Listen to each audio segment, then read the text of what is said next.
The day after the funeral should have felt quiet, heavy, and slow.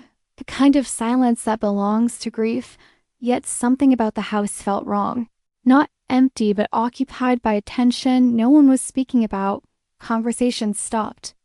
When I entered rooms, eyes met for half a second, then slid away. Drawers that had never been locked were suddenly closed, and papers were folded away the moment footsteps approached. At first, I blamed mourning. People cope differently, some withdraw, some become cold, but the distance was not sorrow. It was coordination.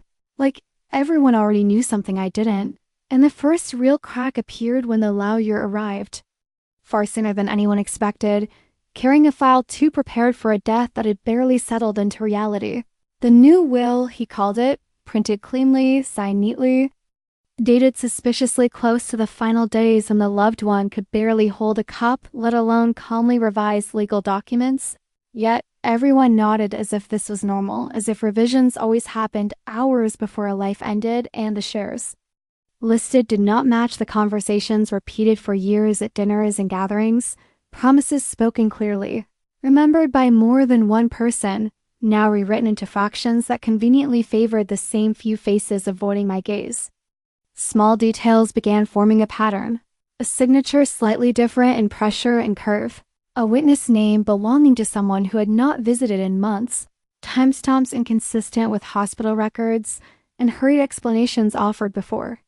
Questions were even asked, which is when confusion turned into the uneasy realization that grief was being used as cover.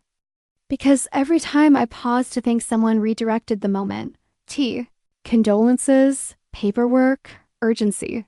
It's better to settle things quickly, they said, but quickness only benefits the prepared. And they were prepared, far too prepared for a loss that should have left everyone scattered. And standing in the hallway where family photos still showed the promises that now contradicted the document in my hands, I felt the first real doubt take shape, not loud, not certain, but persistent, the feeling that the story of the final days had been rewritten before I even knew a chapter had ended. The morning I started searching, I told myself it was only to quiet my mind, to stop imagining conspiracies where grief was already enough. But the house had a way of pushing me toward corners that didn't want to be seen, as if the walls themselves remembered what people were trying to erase. I began with the obvious places: drawers, cupboards, old files stacked behind newer ones, then moved to the places people forget because they feel too personal to touch. The back of closets where winter coats hung like shadows, the tin box of photographs that still smelled faintly of dust and perfume, the suitcase under the bed that had not been opened in years. And every object I lifted carried two weights at once, the memory of a loved one and the suspicion that someone had been here already, rearranging history with careful hands. I found nothing at first, only Echo's receipts, old letters, family certificates, an expired passport, until I noticed a small tear behind a framed photo. A subtle rip in the backing, the kind you wouldn't see unless you were looking for. Proof that something had been moved. And when I pulled it away, there was a thin envelope tucked flat against the cardboard, aged at the edges and sealed with a strip of tape that had yellowed with time. My name written across it in familiar handwriting, not rushed, not shaky. The letters formed with the calm confidence I remembered. And my throat tightened because grief and hope don't often share the same moment, but there they were together, heavy and burning in my chest. Inside was a note, only a few lines, dated months earlier, saying there was a copy where it can't be lost. And beneath it, a key, small, silver, ordinary, yet it felt like it belonged to a door that was never meant to be opened without a reason. And in that second, I realized the truth hadn't disappeared. It had been hidden, protected, placed deliberately beyond the reach of those who move quickly after death. I drove to the bank with the key clutched in my palm, the way a person holds something fragile, the world outside moving as normal traffic lights, shop signs, people laughing, while my mind replayed every whisper, every shut drawer, every interrupted conversation like a film suddenly making sense.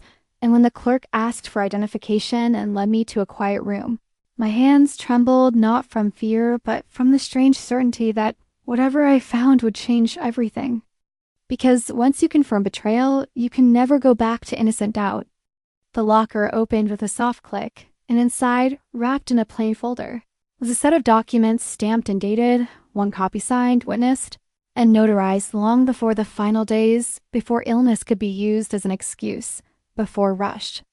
Decisions could be sold as mercy, and the signature matched perfectly. The pressure, the slant, the little curve at the end that no shaky last-minute pen could replicate. And as I read the lines, my stomach dropped. The inheritance was clear, fair, and balanced. The shares divided the way the loved one had always. Promised, not in fragments that created winners and losers, not in a way that forced anyone to beg for what was already theirs, but in a way that assumed family would remain family even after loss.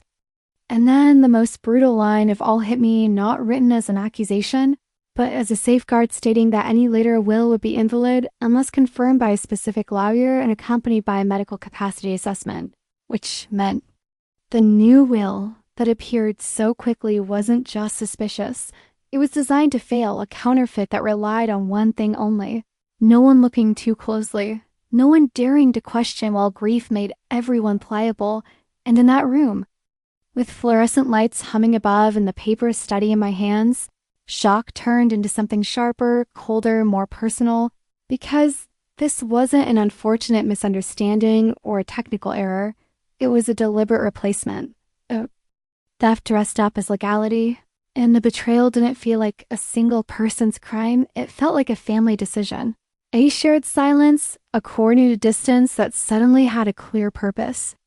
I left the bank with the original will pressed against my chest like evidence and like a wound, and every memory from the days after the funeral rearranged itself into a new truth. They weren't grieving together, they were managing risk. They weren't avoiding me because they were hurting. They were avoiding me because they were afraid I would find exactly what I had just found. I didn't plan the confrontation as a dramatic moment, but the truth has a way of demanding air once it's been buried too long. And when I walked into the same living room where condolences had once been whispered, the atmosphere felt different, not because they had changed, but because I had. The documents steady in my hand while their conversations faded the second they noticed it. The same silence returning, except this time it wasn't protective, was defensive, eyes measuring distance, expressions calculating possibilities. And before anyone could guide the moment toward tea or distraction, I placed the original will on the table between us. Not accusing yet, just letting reality exist, where denial had been comfortable. The first reaction wasn't anger, but disbelief. Then came the explanations, too quickly arranged, confusion, outdated paperwork, a misunderstanding with the lawyer, but truth has a structure lies can't maintain every sentence they offered. Collapsed against dates, signatures, requirements written clearly by the one person none of see anymore yet, whose voice suddenly felt present in every line of ink. And when I mentioned the clause about medical capacity verification, the room fractured into quiet hostility, because now they understood this wasn't suspicion anymore. It was proof. Legal action was never the revenge people imagine. It was slower, colder, filled with statements and records rather than raised voices, a process that stripped emotion down to facts, the hospital timelines, the witness absence, the impossible timing of the revised document. And in court, the original will was examined with the kind of patience families rarely give each other, handwriting experts, tracing pressure patterns, the bank record confirming safe storage months before illness worsened, the lawyer identified in a clause testifying he had never authorized any late revision, and piece by piece the narrative they built out of urgency dissolved into something simpler, manipulation carried by the assumption no one would challenge it. When the judgment finally came, it didn't sound triumphant. It sounded ordinary. The way justice often does, the forged document invalid, the original will upheld, the inheritance restored not as a victory, but as a correction, yet the emotional. We'd arrived afterward, outside the courtroom where no one spoke to me and no one needed to, because relationships had already chosen their ending long before the verdict. And walking away, I realized the case had never truly been about property. It had been about being asked to accept a rewritten reality in exchange for keeping peace. about whether silence was the price of belonging, and the answer carried both loss and relief. Greed had divided what grief might have kept together, but truth returned something quieter and more durable than family approval. It returned self-respect, the ability to remember the loved one, without doubting the promises they made. And although some ties would never repair, dignity didn't require reconciliation to exist, only the refusal to let lies become the final memory. Time passed the way it always does after storms. Quietly, without asking whether anyone was ready for calm, the house eventually emptied. Voices that once filled every room faded into occasional formal messages, and gatherings turned into obligations rather than comfort. Yet in the silence, something unexpected returned. Clarity. Because grief without doubt feels different than grief mixed with betrayal. Memories stopped arguing with paperwork and began existing again as they truly were. Dinners remembered for laughter instead of inheritance discussions, advice remembered, without wondering if it had been rewritten afterward. And I understood that justice had not repaired the family, but it had repaired the past. The promises now belonged to memory rather than debate. Sometimes people say winning a case means gaining something, but what I gained was permission. Permission to remember without questioning, to stand without negotiating my place, to accept that not every relationship survives honesty and not every loss is caused by death. Some losses arrive when truth enters the room and comfort leaves with it. Yet strangely, there was peace in that. Because respect earned through silence is fragile, while respect earned through truth remains even when you stand alone. And in the end, the inheritance mattered less than the certainty that the one we lost had been heard exactly as they intended. Proving that papers can be altered, signatures imitated, and stories rearranged. But truth waits patiently, and when it finally speaks, it doesn't raise its voice. It simply remains.